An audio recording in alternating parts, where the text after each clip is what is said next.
Hello students, welcome back once again on my YouTube channel named Let's Be Mathaholic. I hope आप सब लोग अच्छे होंगे, ठीक है? तो बिना डिले करे हम लोग आज के टॉपिक की ओर बढ़ते हैं और आज का हमारा टॉपिक मिड पॉइंट थ्योरम। और इस मिड पॉइंट थ्योरम को हम जो प्रूफ करेंगे, इससे पहले भी एक मिड पॉइंट थ्योरम का वीडियो अपलोडेड है, बट वो वाला जो मिड पॉइंट थ्योरम का प्रूफ है ना, वो थिल्स थ्योरम की मदद से करा गया है, बीपीटी के हेल्प से करा गया है। तो वो बेसिकली क्लास 10th के स्टैंडर्ड के लिए सुटेबल अप्रोच है, बट क्लास 9th में भी मिड पॉइंट थ्योरम है, ठीक है? और यहाँ हम लोग इसके प्रूफ को कैसे किसकी मदद से करेंगे इसको प्रूफ, तो हम लोग कॉन्ग्रुएंसी के हेल्प से मिड पॉइंट थ्योरम के प्रूफ को देखेंगे यहाँ पे, ठीक है? तो इस आज के लेक्चर में हम लोग क्या देखेंगे, मिड पॉइंट थ्योरम कहता क्या है और मिड पॉइंट थ्योरम को प्रूफ कैसे करते हैं हम लोग, ठीक है? और प्रूफ करने के लिए हम लोग कौन से कॉन्सेप्ट को यूज करने वाले हैं। तो हम लोग कॉन्सेप्ट जो यूज करेंगे इसको प्रूफ करने के लिए वो होगा कॉन्ग्रुएंसी ऑफ ट्रायंगल्स, ठीक है? तो सबसे पहले हम लोग मिड पॉइंट थ्योरम के स्टेटमेंट की ओर बढ़ते हैं, जो हमसे कहता है कि the line joining the mid points, क्या कहता है? The line joining the mid points of any two sides of A triangle is parallel to the third side and is also equal to half of it। कहने का मतलब, अगर आपको triangle के किसी भी दो साइड्स का मिड पॉइंट पता है, एक ट्रायंगल के किसी भी दो साइड्स के मिड पॉइंट को यदि आप जान रहे हो, ठीक है, और उन दोनों साइड्स के मिड पॉइंट को अगर आप कनेक्ट कर रहे हो या ज्वाइन कर रहे हो, सही है, तो ज्वाइन करने पर जो लाइन सेगमेंट होगा वो ट्रायंगल के थर्ड साइड के लिए पैरेलल भी होगा और ट्रायंगल के थर्ड साइड का हाफ भी होएगा, ठीक है?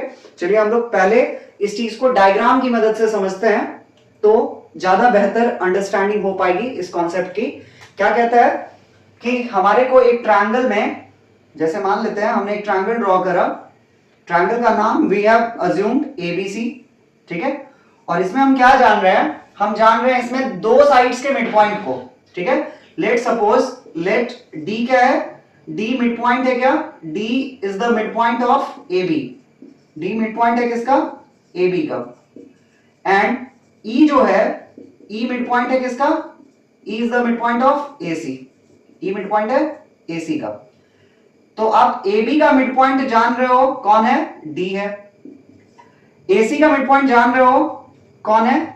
ई है। इन दोनों मिड पॉइंट्स को जो कौन से साइड्स के लिए हैं? तो रिस्पेक्टिवली ए बी और ए सी के लिए हैं।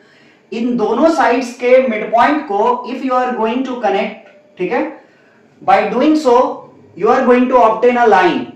आपको यहां पे एक लाइन मिला, कौन सा लाइन? डीई। और ये जो लाइन है ना डीई, ठीक है, ये ट्रायंगल के थर्ड साइड के लिए, अभी हमने कौन से साइड को जिक्र करा है? अभी तक हमने ए बी को जिक्र करा, ए सी को जिक्र करा।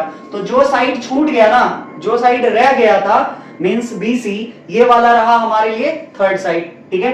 तो इस थर्ड साइड बी सी के लिए ये लाइन डीई क्या होएगा? पैरेलल होगा और इस बी सी साइड का ये आधा भी होएगा। ऐसा कहता है क्या? मिड पॉइंट थ्योरम, ठीक है? इट मींस जब ऐसा है कि D is the midpoint of AB and E is the midpoint of AC, तो therefore we can write according to what midpoint theorem कि D surely gonna be parallel to BC and D must be equals to what? half of BC, ठीक है?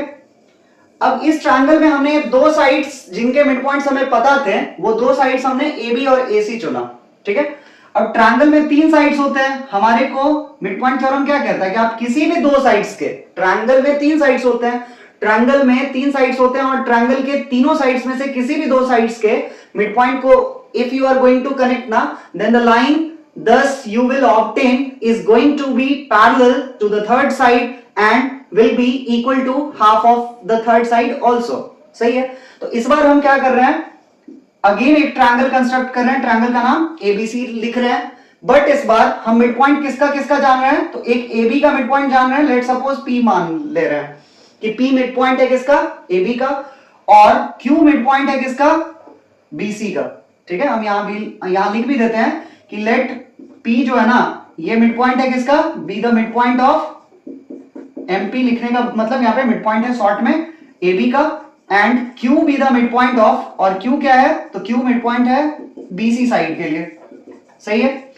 तो यदि आप इन दोनों mid points को join करते हो, मतलब आपने PQ को यदि ज्वाइन करा, ठीक है, तो ये जो PQ होगा ना वो थर्ड साइड के लिए, और थर्ड साइड कौन होगा, तो जिस साइड का अभी तक आपने जिक्र नहीं करा है, कौन से साइड की बात कर रहा हूं, आपने जिक्र किसका करा, AB का करा और BC का करा, तो एक जो तीसरा साइड है कौन सा, AC, इसका जिक्र आपने नहीं करा था, तो इसी AC साइड के लिए पैरेलल कौन होगा, PQ होगा, ऐसा कहता है मिड पॉइंट थ्योरम, सही है। तो PQ पैरेलल होगा AC के, and PQ not only parallel to AC but it will be also equal to half of AC, सही है। तो PQ will be equal to half of AC not BC, okay. तो एक diagram तो ये possible था, एक ये वाला पॉसिबल था, एक और केस हो सकता है, मान लो आप एक ट्रायंगल बना ले रहे हो, ठीक है, फिर से ABC, और इस बार आप क्या कर रहे हो, तो आप इस बार मिड पॉइंट जान रहे हो AC साइड का और किसका, BC साइड का, AC और BC इन दोनों साइड्स का mid point you are knowing. Let suppose M be the mid point of किसका, यहां मैं लिख दे रहा हूं कि M मिड पॉइंट है किसका, M is the MP of which one, AC, and N जो है ना, N क्या है, N मिड पॉइंट है किसका, N is the mid point of BC, ठीक है, N मिड पॉइंट है BC साइड का, M मिड पॉइंट है AC साइड का। यदि आप इन दोनों साइड्स को ज्वाइन कर देते हो ना, दोनों मिड पॉइंट्स को, सॉरी दोनों साइड्स के मिड पॉइंट को ज्वाइन कर देते हो, तो ऐसा करने पर जो आपको लाइन मिला वो लाइन क्या होगा, पैरेलल होएगा, किसके लिए, थर्ड साइड के लिए। इस बार आपने थर्ड साइड के रूप में AB का जिक्र नहीं करा था, ठीक है, तो आप क्या लिखोगे कि MN जो होगा, मैं यहां लिख दे रहा हूं, MN जो होगा वो पैरेलल होगा किसके लिए, AB के लिए, ठीक है, और MN ना केवल पैरेलल होगा बल्कि हाफ ऑफ AB भी होगा। ये तीन पॉसिबिलिटी थे, मतलब ये तीन तरीके से डायग्राम स्केच करा जा सकता था, ठीक है। तो उम्मीद करते हैं इसके स्टेटमेंट में क्या कहा जा रहा है ये बात आपको समझ में आया होगा। अब हम लोग इसके प्रूफ की ओर बढ़ेंगे, जिसमें हम लोग इस वाले डायग्राम को लेकर के कंटिन्यू करेंगे। आप कोई भी तीन तरह से तीनों डायग्राम्स बनाया जा सकता है इस स्टेटमेंट के अकॉर्डिंगली, और बट हम लोग जो यहाँ प्रूफ करेंगे ना इस थ्योरम को, मिड पॉइंट थ्योरम को, तो we will assume this type of diagram for this theorem to be proven, okay. तो चलिए हम लोग अब थ्योरम के प्रूफ की ओर बढ़ते हैं। तो इसके प्रूफ में हम लोग सबसे पहले क्या करेंगे, एक ट्रायंगल कंस्ट्रक्ट करेंगे, ठीक है, और उस ट्रायंगल का नाम, यहाँ पे हमने एक ट्रायंगल का फिगर बनाया है जिसको मैंने ABC नेम करके मार्क करा है, ठीक है। तो आप सबसे पहले ये चीज लिख लो कि हमने एक ट्रायंगल कंसीडर करा, let us consider a triangle, ठीक है, और ट्रायंगल का नाम आप कुछ भी मान सकते हो, मैंने यहाँ पे ABC माना है, ठीक है, और साथ में आप क्या लिख सकते हो, इन विच D जो है ना, D मिड पॉइंट है किसका, D मिड पॉइंट है, यहाँ MP का मतलब हुआ मिड पॉइंट, ठीक है, यहाँ पे मेल्टिंग पॉइंट मत समझ लेना, ठीक है, या मेंबर ऑफ पार्लियामेंट मत समझ लेना, D is the MP of, मतलब मिड पॉइंट ऑफ कौन सा साइड, साइड AB, सही है, एंड E जो है ना, E किसका मिड पॉइंट है, E is the mid point of side कौन सा, AC। तो हमने एक ट्रायंगल कंस्ट्रक्ट करा जिसका नाम ABC रखा, और ABC ट्रायंगल में AB साइड का मिड पॉइंट D है और AC साइड के लिए मिड पॉइंट कौन है, E है, सही है। चलिए अब आगे बढ़ते हैं। तो मिड पॉइंट थ्योरम का स्टेटमेंट एक बार फिर से रिकॉल कर दूं, वो क्या कहता है कि अगर आप ट्रायंगल के किसी भी दो साइड्स के मिड पॉइंट को ज्वाइन करोगे तो ऐसा करने पर जो लाइन आपको मिलेगा वो ट्रायंगल के तीसरे साइड के लिए श्योरली पैरेलल होगा और उस तीसरे साइड का आधा भी होएगा, ठीक है। इंग्लिश में the line joining the mid point of any two sides of a triangle will surely be parallel to the third side and will also be equal to half of it, okay। चलिए तो हम यहाँ पे क्या करेंगे, कुछ construction करेंगे, और मैंने आपसे इस थ्योरम के स्टार्टिंग में ही ये चीज कहा कि इस थ्योरम को जो हम लोग यहाँ पे प्रूफ करेंगे ना, वो किसकी मदद से करेंगे, कॉन्ग्रुएंसी की मदद से। अब आपको बहुत अच्छे से पता है कि कॉन्ग्रुएंसी के लिए ना, ठीक है, जब हम कॉन्ग्रुएंसी को यूज में लाएंगे, अप्लाई करेंगे, तो इसके लिए हमारे पास क्या होना चाहिए, हमारे को दो ट्रायंगल्स होने चाहिए, ठीक है। दो ट्रायंगल्स तो श्योरली जब तक नहीं होंगे ना हमारे पास, तब तक we won't be able to apply the concept of congruency, ठीक है, which we will use here for proving this theorem. Okay, तो हमारे पास दो ट्रायंगल्स यहां पे दिख तो रहे हैं, कौन कौन सा, जैसे एक छोटा सा ट्रायंगल आपको ADE दिख रहा है, ठीक है, इतना भी छोटा नहीं है, बट एक ट्रायंगल आपको ADE दिख रहा है और एक ट्रायंगल आपको ABC दिख रहा है, सही है। अब आप एक चीज देख रहे हो, आप एक चीज जान रहे होगे कि जब भी हम कॉन्ग्रुएंसी के कॉन्सेप्ट में आएंगे तो दो ट्रायंगल्स तभी कॉन्ग्रुएंट हो सकते हैं ना, जब उनका दो ट्रायंगल तभी कॉन्ग्रुएंट हो सकते हैं जब उनका शेप क्या होना चाहिए, शेप तो सेम होना ही चाहिए, मतलब आइडेंटिकल होना ही चाहिए, सिमिलर होना ही चाहिए, साथ साथ साइज भी क्या होना चाहिए, सिमिलर होना चाहिए, ठीक है। मतलब कहने का साइज भी एक जैसा होना चाहिए, मतलब two figures can be called congruent if and only if their shape and size should be equal, okay? अगर शेप साइज दोनों इक्वल नहीं होंगे ना, सिर्फ शेप इक्वल होगा या शेप एक जैसा होगा, ठीक है, तो फिर हम क्या बोलेंगे कि वो फिगर क्या कहलाएगा, सिमिलर फिगर कहलाएगा, जो हम लोग क्लास 10th में इसको पढ़ेंगे। बट क्लास 9th में जो कॉन्ग्रुएंसी है, तो कॉन्ग्रुएंट फिगर्स क्या कहलाता है, कॉन्ग्रुएंट फिगर्स वैसे फिगर्स को बोलते हैं जिनका शेप और साइज एग्जैक्टली सेम होना चाहिए, हूबहू एक जैसा होना चाहिए, शेप साइज दोनों की बात कर रहा हूं, ठीक है। तो आपको दिख रहा है कि ADE जो है ना वो छोटा सा ट्रायंगल है और ABC जो है वो बड़ा सा ट्रायंगल है, तो ये दोनों को कॉन्ग्रुएंट नहीं कर सकते हम। कॉन्ग्रुएंट करने के लिए दोनों ट्रायंगल हमारे को सेम शेप के होने चाहिए, सही है। तो हम यहां पे क्या करेंगे, कंस्ट्रक्शन में हम एक लाइन ड्रॉ कर रहे हैं, इन सबको मैं मिटा दे रहा हूं, और हम एक लाइन ड्रॉ करेंगे जिस लाइन का नाम CF होगा, जिस लाइन का नाम क्या होगा, CF होगा। और ये CF लाइन जो है ना, ये CF लाइन हमने जानबूझ करके ड्रॉ करा है किसके पैरेलल, इस AB साइड के पैरेलल, AB साइड के पैरेलल हमने जानबूझ करके CF लाइन को ड्रॉ करा, ठीक है। और जब आप ऐसा करोगे, ठीक है, तो आपको दिख रहा है कि ये CF और इस D को कनेक्ट करने के लिए आपको क्या करना होगा, D को थोड़ा स्ट्रेच करना होगा, बढ़ाना होगा, सही है।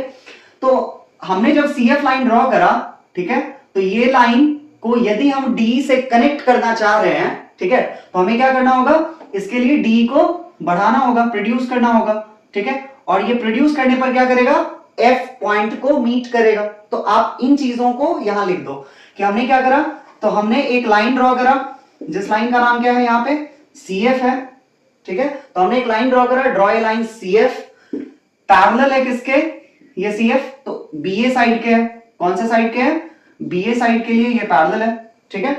और साथ साथ सच दैट और ये लाइन हमने कुछ इस तरीके से ड्रॉ करा है ना कि जब आप D को बढ़ाओगे ना, इस D लाइन को आप बढ़ाओगे ना, D ऑन प्रोड्यूसिंग, तो आप बढ़ाने पर आप क्या करोगे, D को जब बढ़ाओगे तब जाकर के आप F से इसे मिला सकते हो, या F को मीट कर सकता है ये, ठीक है। तो D on producing meets CF, तब जाकर के ये CF को क्या करेगा, मीट करेगा। कहां पे करेगा, तो F पे ही मीट करेगा। आपको दिख रहा है कि D को भी बढ़ाए, F तक ले आए, और CF वाला जो लाइन था, तो CF और D दोनों एक दूसरे को कहां मिल रहे हैं, F पॉइंट पे मिल रहे हैं, सही है। अब यहां हमें प्रूफ क्या करना है, हमें प्रूफ तो यही करना था ना जो मिड पॉइंट थ्योरम कहता है। मिड पॉइंट थ्योरम क्या कहता है कि ये जो आपने दो साइड्स के मिड पॉइंट ज्वाइन कर रहे हैं, ठीक है, उन दोनों को ज्वाइन करने वाला जो लाइन होगा वो श्योरली थर्ड साइड के लिए पैरेलल होएगा। मतलब D ये पैरेलल होगा किसके, BC के। क्या होगा, D जो होगा वो पैरेलल होगा किसके, BC के। एंड D ये आधा भी होगा किसका, BC का। D क्या होगा, आधा भी होगा किसका, BC का। यही दोनों चीज तो हमें प्रूफ करनी है, ठीक है। अब आप देख पा रहे होगे कि आपको दो ट्रायंगल्स दिख रहे हैं जो कहीं ना कहीं सेम शेप के हैं और सेम साइज के भी हैं, ठीक है। मैं बात कर रहा हूं यहां जो मैंने दो ट्रायंगल्स को स्टार मार्क करा है ना, ये दोनों स्टार मार्क्ड ट्रायंगल्स की मैं बात कर रहा हूं, सही है। तो इन दोनों ट्रायंगल्स को यदि आप कॉन्ग्रुएंट प्रूफ करते हो, तो कॉन्ग्रुएंट प्रूफ करते हो और वहां जो आपको CPCT से कंडीशंस मिलेंगे, ठीक है, तो on the behalf of that you could be able to prove the midpoint theorem somehow, okay. So first, our first priority should be here what, कि these two triangles need to be proven congruent first, okay. तो we are proceeding in order to prove these two triangles congruent first. Okay, तो let's proceed. तो पहले हम क्या करेंगे, हम इन दोनों ट्रायंगल्स के नेमिंग से शुरू करते हैं और इन दोनों ट्रायंगल्स को हम कॉन्ग्रुएंट करने जा रहे हैं. तो हम लिख रहे हैं यहाँ पे फ्रॉम ट्रायंगल कौन सा, ए ई डी. एक ट्रायंगल हमने चुना ए ई डी और दूसरा ट्रायंगल हमने चुना कौन सा, सी ई एफ. कौन सा, सी ई एफ. इन दोनों ट्रायंगल्स है ए ई डी और सी ई एफ. इन दोनों ट्रायंगल्स की मैं बात कर रहा हूं. अब आप, हमने पहले देखा था पहला कंडीशन, आप देखो पहला कंडीशन क्या है. तो पहला कंडीशन देखो, तो हम ए ई बराबर क्या लिख सकते हैं, सी लिख सकते हैं.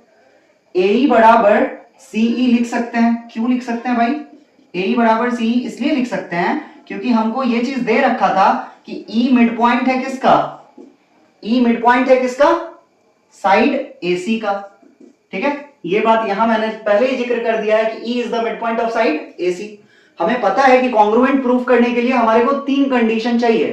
ठीक है, तो 3 में से पहला कंडीशन हमारे पास प्रेजेंट है कि ए ई बराबर सी. क्यों ऐसा, क्योंकि ई मिड पॉइंट है किसका, साइड एसी का. चलिए, अब अगला कंडीशन हम क्या लिख सकते हैं. अभी आप देखो, जब ए बी लाइन के, ये जो ए बी साइड था ना ट्रायंगल का जो ए बी साइड था, इसके पैरेलल ड्रॉ करा गया था किसको, सीएफ को. इसके पैरेलल ड्रॉ करा गया था किसको, सीएफ को. अच्छा, जब ये दोनों लाइन पैरेलल हैं तो फिर एसी क्या बनेगा, ट्रांसवर्सल बनेगा. क्या बनेगा, एसी ट्रांसवर्सल बनेगा.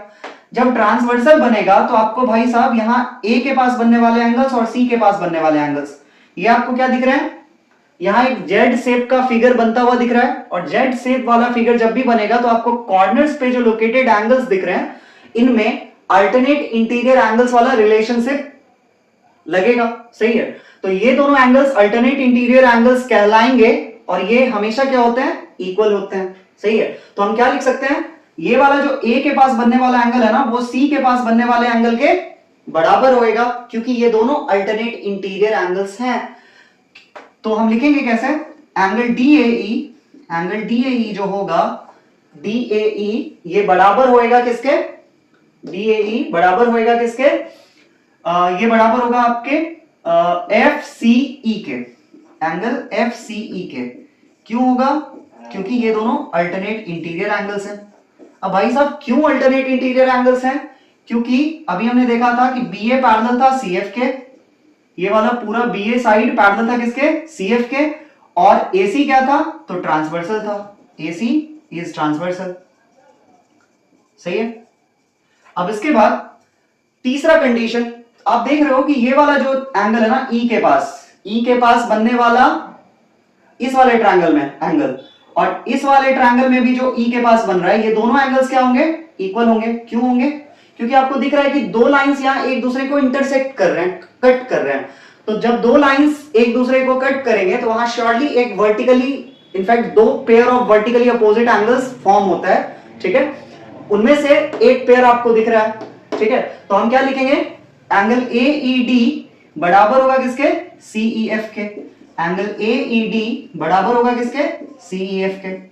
ठीक है, और क्या रीजन, तो वर्टिकली ऑपोजिट एंगल्स, जिसको मैंने शॉर्ट में यहां VOA लिख करके रिप्रेजेंट करा है. सही है, तो आपको 3 कंडीशंस तो हो गए. अब चौथा कंडीशन आप चाहो तो एक ये भी दे सकते हो कि ये वाला जो एंगल होगा वो D के पास बनने वाला एंगल F के पास बनने वाले एंगल के बराबर. अगेन क्या रीजन, तो अगेन वही रीजन कि आप ये वाला एंगल और ये वाला एंगल अल्टरनेट इंटीरियर एंगल्स हैं क्योंकि ये दोनों लाइन क्या था, पैरेलल था. तो आप वो चाहो तो दे सकते हो. वैसे हमारे पास ऑलरेडी 3 कंडीशंस मिल चुके हैं. ठीक है, तो हम इन 3 कंडीशंस के बिहाफ पे अब एक कॉन्ग्रुएंसी कंडीशन को चुनेंगे कि मींस कौन से क्राइटेरिया से हम क्या कर सकते हैं, दोनों ट्रायंगल्स को कॉन्ग्रुएंट यहां ठहरा सकते हैं.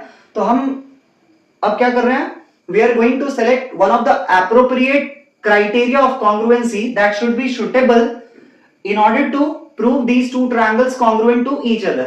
Okay, तो इसके लिए आपको दिख रहा है. अब हम बात कैसे हम क्राइटेरिया का सिलेक्शन करेंगे. तो मान लीजिए यहाँ पे क्या लिखा हुआ था, D था, यहाँ E था.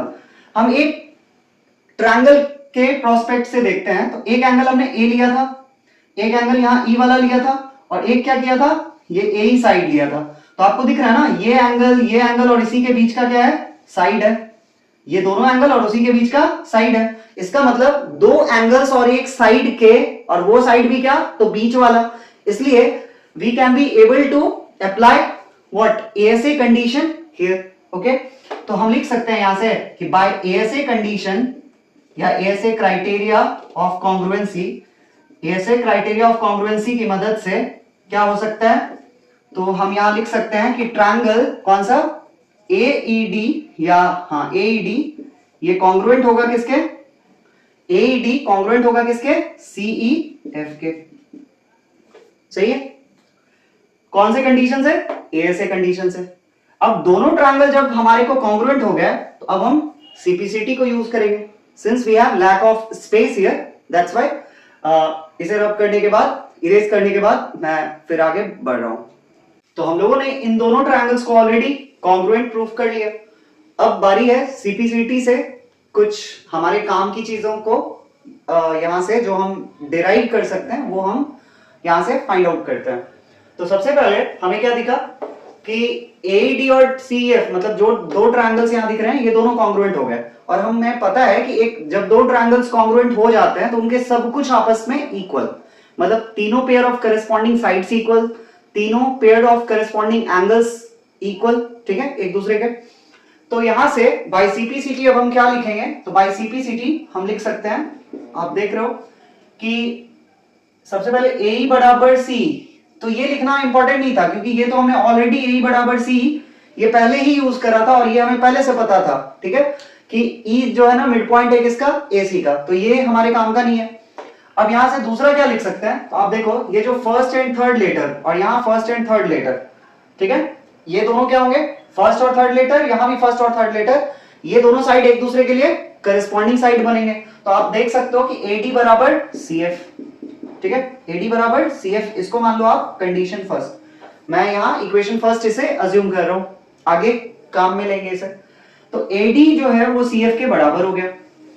ओके, अब दूसरा चीज क्या आप देख सकते हो, तो देखो यहां जो आपको थर्ड और सेकंड लेटर दिख रहा है ना, थर्ड एंड सेकंड, उनको मैं यूज कर रहा हूं। डी बराबर क्या, ईएफ, डी बराबर ईएफ, ये दोनों भी क्या होंगे, करस्पॉन्डिंग साइड्स के पेयर बनेंगे, डी बराबर ईएफ। सही है, ये क्या, सेकेंड इक्वेशन मैं इसे अज्यूम कर रहा हूं। चलिए, तो यही दो चीज हमारे काम का है जिसको हम आगे यूज में लाएंगे। आई होप मैंने ये सीपीसीटी से कैसे लिखा, सिंस कॉन्ग्रुएंसी के वीडियोस अभी तक अपलोड नहीं करे गए हैं, मैं उम्मीद करता हूं कि आप कॉन्ग्रुएंसी पहले पढ़े होंगे कहीं पे, तो इतनी तो अंडरस्टैंडिंग होगी कि कौन से क्राइटेरिया से कॉन्ग्रुएंट होते हैं दो ट्रायंगल्स, और सीपीसीटी से जब दो ट्रायंगल्स को कॉन्ग्रुएंट हमने कर दिया तो सीपीसीटी से क्या क्या चीजें दोनों ट्रायंगल्स की इक्वल हो सकती हैं। ओके, और कौन कौन से करस्पॉन्डिंग साइड्स होते हैं, कौन कौन से करस्पॉन्डिंग एंगल्स होते हैं। आई होप कि इन चीजों की आपको पहले से अंडरस्टैंडिंग होगी थोड़ी बहुत। ओके, चलिए, तो हमने ये दोनों चीजें सीपीसीटी से डिराइव करी और दोनों को दो अलग अलग इक्वेशंस अज्यूम कर लिए। अब बात करते हैं किसकी, हाँ, अब एडी बराबर डीबी भी तो था, क्यों डीबी, एडी जो था डीबी के बराबर है, ऐसा क्यों लिख सकते हैं, क्योंकि हमारे को ये बात पहले से पता है कि डी जो है ना, D is the mid point of किसका, D was the mid point of A B, ऐसा गिवन था कि, क्योंकि मिड पॉइंट थ्योरम प्रूफ कर रहे हैं ना, तो मिड पॉइंट थ्योरम में हमें पहले से पता क्या होता है, ट्रायंगल के दो साइड्स के मिड पॉइंट हम जान रहे होते हैं। तो ये जो ट्रायंगल एबीसी दिख रहा था, इसमें हम पहले से दो साइड्स जिनके मिड पॉइंट्स जान रहे थे, उनमें से एक साइड था ए बी, दूसरा साइड था ए सी। ए बी के लिए मिड पॉइंट था डी और ए सी के लिए मिड पॉइंट था ई। तो डी जो है मिड पॉइंट है किसका, ए बी का, इसलिए हम क्या लिख सकते हैं, मिड पॉइंट बोलने का क्या मतलब, एग्जैक्टली ये बीच में लाई कर रहा है। बीच में लाई करने का क्या मतलब, ठीक है, जैसे फॉर एग्जाम्पल, मैं एक एग्जाम्पल की बात करूं, जैसे रांची और कोलकाता, ठीक है, इन दोनों के बीच में सपोज पटना पड़ता है, इट मींस क्या हुआ कि रांची से जितना डिस्टेंस किसका, कोलकाता का, उतना ही डिस्टेंस रांची से पटना का। यही मिड पॉइंट बोलने का मतलब तो होता है, ठीक है। मैंने ये एग्जांपल की बात करी सपोज, तो एडी बराबर डीबी, आप क्या करो, इसको थर्ड इक्वेशन मान लो, सही है। तो अब आप क्या करो, आप देख रहे हो कि यहां फर्स्ट इक्वेशन और थर्ड इक्वेशन में आपको क्या दिखा, यहां भी एलएचएस पार्ट क्या है, एडी, इसमें भी एलएचएस पार्ट क्या है, एडी, ठीक है। तो जब दोनों के लिए LHS पार्ट इक्वल है, ठीक है, तो इनका RHS पार्ट भी क्या होगा, ऑब्वियसली इक्वल होगा। क्या होगा, ऑब्वियसली इक्वल होगा। तो फ्रॉम फर्स्ट एंड थर्ड, जब LHS पार्ट इक्वल है तो फर्स्ट और थर्ड इक्वेशन से हम क्या लिख सकते हैं, हम लिख सकते हैं कि CF और DB क्या होंगे, इक्वल होंगे, जो कि RHS पार्ट है रिस्पेक्टिवली कौन से दो इक्वेशंस के, फर्स्ट एंड थर्ड के। सही है, तो DB और CF आपस में इक्वल हो गए। अब देखो तो DB कौन है, ये है, CF कौन है, ये है, तो CF और DB को हमने क्या करा, इक्वल करा। सही है, अब देखो तो CF और DB को हमने इक्वल करा, ये हमने प्रूफ कर लिया। अब इसके बाद अब एक चीज देखो, तो सिंस AB जो था या BA जो था, ये पूरा का पूरा बड़ा सा ये जो साइड दिख रहा है आपको BA, इसके पैरेलल कौन था, CF था। ठीक है, तो BA पैरेलल था CF के। ऐसा कैसे, क्योंकि हमने कंस्ट्रक्शन ही कुछ ऐसा करा था, क्योंकि हमने कुछ कंस्ट्रक्शन ही ऐसा करा था कि ये जो CF लाइन हमने ड्रॉ करा था ना, ये डॉटेड लाइन था, तो ये डॉटेड लाइन इस BA साइड के लिए पैरेलल था। ऐसा हमने जानबूझ करके पहले ही कंस्ट्रक्ट करा था। सही है, अच्छा एक बात बताओ, ये BA रहा, ठीक है, और ये CF रहा, ये दोनों एक दूसरे के लिए पैरेलल थे। इस BA पे कहीं पे D आ रहा था। सही है, BA पे कहीं पे D आ रहा था, तो ये दोनों लाइन पैरेलल थे। दोनों लाइन में से एक लाइन आपको छोटा दिख रहा है, एक लाइन बड़ा दिख रहा है। आप क्या करो, इस बड़े वाले लाइन के इतने से हिस्से को हटा दो। ठीक है, स्टिल ये दो पैरेलल लाइंस के लिए ना लेंथ मैटर नहीं करते। समझ में आया, मतलब दो पैरेलल लाइंस में एक छोटा और एक बड़ा हो, या दोनों बराबर लेंथ के हो, ठीक है, या मतलब दो डिफरेंट लेंथ के भी हो, तो they can be parallel to one another. Okay, तो यहां आपको क्या दिखा कि ये DB और FC क्या होगा, पैरेलल होगा। DB और FC क्या होगा, पैरेलल भी होगा, क्योंकि पूरा का पूरा AB जो था ना, वो पैरेलल था किसके, FC के। मैं बोल रहा हूं पूरा का पूरा बड़ा वाला लाइन AB जो था पैरेलल था FC के, इसीलिए उस बड़े वाले लाइन का एक छोटा सा हिस्सा DB ये भी पैरेलल होगा किसके, FC के। सही है, तो इसलिए मैं यहां लिख सकता हूं क्या कि DB जो होगा वो पैरेलल होगा किसके, CF के। DB जो होगा वो पैरेलल होगा CF के। ठीक है, अब यहां से आप देखो, ये वाला जो मैंने कंडीशन लिखा, ये वाला, और इस अभी जो लिखा मैंने, इन दोनों को अगर आप देखो तो क्या दिखेगा आपको कि DB के लिए इक्वल है CF, DB के लिए इक्वल है CF, और DB के लिए पैरेलल है CF। DB के लिए इक्वल है CF और DB के लिए पैरेलल है CF। इसका मतलब ये जो आपको क्वाड्रिलैटरल दिख रहा है ना, मैं किसकी बात कर रहा हूं, यहां मैं मार्कर चला रहा हूं वापस से, DBCF, ये जो आपको क्वाड्रिलैटरल दिख रहा है ना DBCF नाम का, ये क्वाड्रिलैटरल में आपको दिखा कि ये same pair of opposite sides, ये दोनों क्या है, आमने सामने है, ये same pair of opposite sides equal भी है पैरेलल भी है। क्या है, इक्वल भी है पैरेलल भी है। तो जब किसी क्वाड्रिलैटरल के अंदर हमें same pair of opposite sides, मतलब सेम पेयर ऑफ आमने सामने वाले साइड्स इक्वल भी दिखेंगे पैरेलल भी दिखेंगे, तो हम उस क्वाड्रिलैटरल को आंख बंद करके क्या बोल सकते हैं, पैरेललोग्राम बोल सकते हैं। सही है, तो हम यहां से क्या लिखेंगे कि इन क्वाड्रिलैटरल कौन सा नाम लिख रहा हूं मैं, DBCF, in quadrilateral DBCF we have, हमारे को क्या पता, we have the same pair of opposite sides, हमारे को same pair of opposite sides क्या दिखे, इक्वल भी दिखे और पैरेलल भी दिखे। Same pair of opposite sides equal and parallel. सही है, इसीलिए ये क्या होगा, इसलिए क्वाड्रिलैटरल DBCF, इसलिए हम क्वाड्रिलैटरल DBCF को क्या बोल सकते हैं, तो एक पैरेललोग्राम बोल सकते हैं। क्या बोल सकते हैं, पैरेललोग्राम बोल सकते हैं। सही है, तो जब हम लोगों ने इस रीजन को, DBCF वाले रीजन को, जो कि एक क्वाड्रिलैटरल है, कैसे पता क्वाड्रिलैटरल है, तो आपको दिख रहे हैं 1 2 3 4 वर्टिसेस हैं इसके, तो इसलिए क्वाड्रिलैटरल है। सही है, 4 लाइन सेगमेंट से भी घिरा हुआ है। तो DBCF को अभी हमने क्या देखा कि ये भाई साहब पैरेललोग्राम निकला कि DBCF इज अ पैरेललोग्राम। अब जब पैरेललोग्राम निकला, मैं अलग से इसे ड्रॉ कर दे रहा हूं, DBC और F, ये क्या हो गया, पैरेललोग्राम हो गया। इसके अंदर ये दोनों क्या हुए, ये दोनों साइड्स आमने सामने वाले हैं, और ये इक्वल भी थे इक्वल भी थे और पैरेलल भी था। क्या था? इक्वल भी था, पैरेलल भी था। तो same pair of opposite sides equal और पैरेलल थे, इसीलिए तो हमने इस पूरे क्वाड्रिलैटरल को क्या बोला? पैरेललोग्राम बोला। तो जब पैरेललोग्राम हो गया, ठीक है, पैरेललोग्राम दिखाने के लिए एक pair of same pair of opposite side equal और पैरेलल दिखाने से हमारा काम बन जाएगा, और बन गया कि पैरेललोग्राम कहलाया ये पूरा क्वाड्रिलैटरल।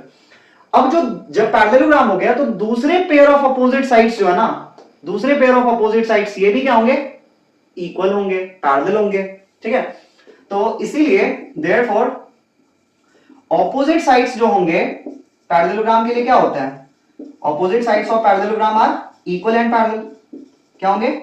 इक्वल भी होगा और पैरेलल भी होगा। इट मींस टू से, तो ये जो दूसरा पेयर है, जब हमने इसको पैरेललोग्राम बोल दिया तो दूसरा पेयर जिसका भी हमने, दूसरा पेयर किसका? ऑपोजिट साइड का। ये जो मैं टिक मार्क कर रहा हूं ये वाले साइड्स की अब बात करेंगे। तो डीएफ और बीसी, डीएफ और बीसी ये क्या होंगे? इक्वल भी होंगे, पैरेलल भी होंगे, ठीक है। तो देयरफॉर डीएफ ये बराबर होगा किसके? बीसी के, और डीएफ पैरेलल होगा किसके? बीसी के। क्योंकि एक पैरेललोग्राम के लिए उसके ऑपोजिट साइड्स इक्वल भी होते हैं, पैरेलल भी होते हैं, सही है। अब चलिए डीएफ और बीसी एक दूसरे के लिए इक्वल, एक दूसरे के लिए पैरेलल। अब एक बात बताओ, हमने अगर आप इस फिगर को देखो तो आपको इस डीएफ पे क्या दिख रहा है? इस डीएफ पे ही कहीं पे ई लोकेटेड दिख रहा है। क्या दिख रहा है? ई लोकेटेड दिख रहा है। अब डीएफ इतना बड़ा था, बीसी भाई साहब इतना बड़ा है, ठीक है, या दोनों इक्वल भी है, चलो इतने बड़े बड़े हैं इनके लेंथ। अब क्या करो, इसी बीच में डीएफ पे कहीं कौन लाई कर रहा था? ई लाई कर रहा था। अभी जस्ट मैंने बात करी कि जब आपने इन दोनों साइड्स को पैरेलल दिखा दिया, ठीक है, तो फिर इन दोनों साइड्स के लेंथ को आप बड़ा कर दो चाहे छोटा कर दो, इससे उनके पैरेलल होने ना होने पे कोई फर्क नहीं पड़ता। अगर वो पहले से पैरेलल है तो पैरेलल होंगे, समझ में आई बात? अगर ये दोनों लाइन पहले से पैरेलल है तो इन लाइंस को और आप एक्सटेंड कर दो, या इन लाइन के लेंथ्स को और आप क्या कर दो? कंप्रेस कर दो, कॉन्ट्रैक्ट कर दो, स्टिल वो दोनों लाइन एक दूसरे के लिए पैरेलल होंगे, समझे? तो मैं यहां क्या कर रहा हूं, डी ईएफ वाला जो पार्ट है ना, इसको मैंने हटा दिया। तो ये जो डी रह गया, डी ये पैरेलल हो गया किसके? इस पूरे बीसी के, ठीक है, क्योंकि पूरा का पूरा डीएफ जो था ना वो पैरेलल था बीसी के, पूरा का पूरा डीएफ पैरेलल था बीसी के, इसलिए हम क्या कह सकते हैं कि उस डीएफ का एक छोटा सा हिस्सा जो कि डी होएगा या ईएफ होगा, दोनों डी भी ईएफ भी, ये दोनों क्या हो सकता है? इस बीसी के लिए पैरेलल हो सकता है। बट हमारा काम डी को पैरेलल प्रूफ करने से है। तो डी, इसलिए चूंकि डीएफ पैरेलल था बीसी के, इसलिए डी भी पैरेलल होगा किसके? बीसी के, सही है। तो हमें जो प्रूफ करना था, सिंस वो मिट चुका है, वो क्या कह रहा था कि the line joining the mid point of any two sides of A triangle, हमने ए बी और ए सी ये दो साइड्स लिए थे, इन दोनों के मिड पॉइंट डी और ई थे। इन दोनों को ज्वाइन करने पर हमारे को जो लाइन सेगमेंट मिला, इन दोनों को ज्वाइन करने पर जो लाइन सेगमेंट मिला कौन थे? वो डी है। ये पैरेलल हुआ किसके लिए? थर्ड साइड ऑफ ट्रायंगल के लिए। थर्ड साइड ऑफ ट्रायंगल कौन था? बीसी था, इसके लिए पैरेलल हो गया। तो पहला चीज तो प्रूफ हो गया।